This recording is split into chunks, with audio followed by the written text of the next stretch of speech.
Hi, I'm Gold Porter with River Consulting Group's YouTube page. I have Jennifer Aronson here. She is she runs our domestic division, and I guess she's going to ask me some questions today. So Gold, in my time as a recruiter, I've come across a lot of candidates who want to make a leap in their career trajectory.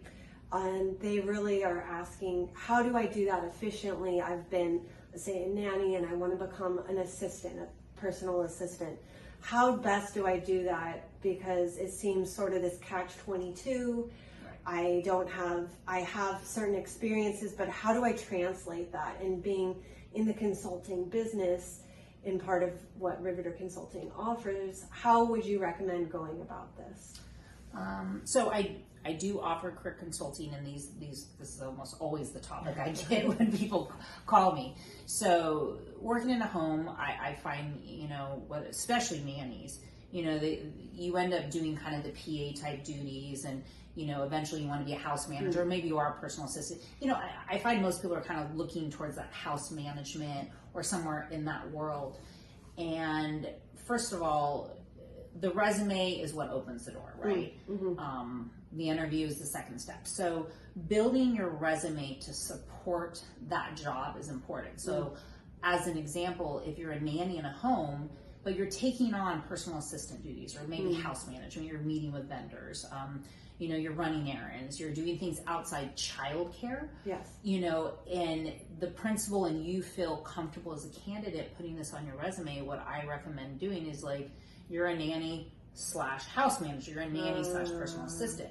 But if you're looking to go, if your career step is to go towards that secondary job, when you're listing, and I'm a big fan of bullet points in resumes, the job duties listed first should be more on the house management, because as clients review resumes, they spend an average of 20 seconds. I say this all the time, because that's how much time you're going to get in front of somebody with your resume. And the first part is what they're going to read first.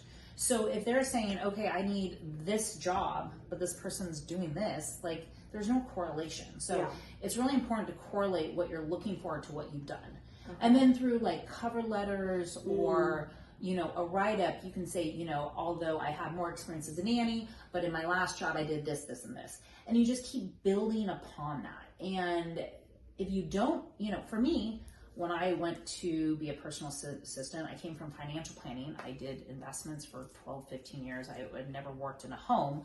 So I kind of had to, bullshit my way in a little. So what I did is I called a really good, wealthy friend of mine. I said, listen, start giving me personal assistance. Can I work for you for 10 hours a week?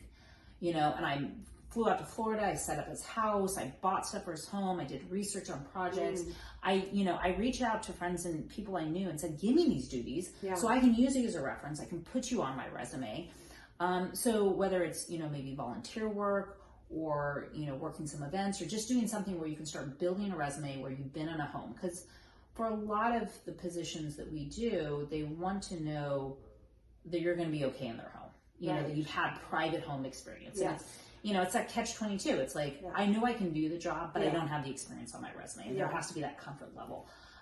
So building a resume slowly, I have a lot of candidates come to me and want to change their profession. And so I use them for short-term jobs, maybe. If I can get them a personal assistant job for, a day a week for 3 months, now it's on their resume. Got it. And I can also vouch for them, right? Yeah. So, by doing that, using your resources, your network, that is, and using your resume and starting to build those duties and those tasks. That's what I recommend. That's great. Yeah. Hope that helps.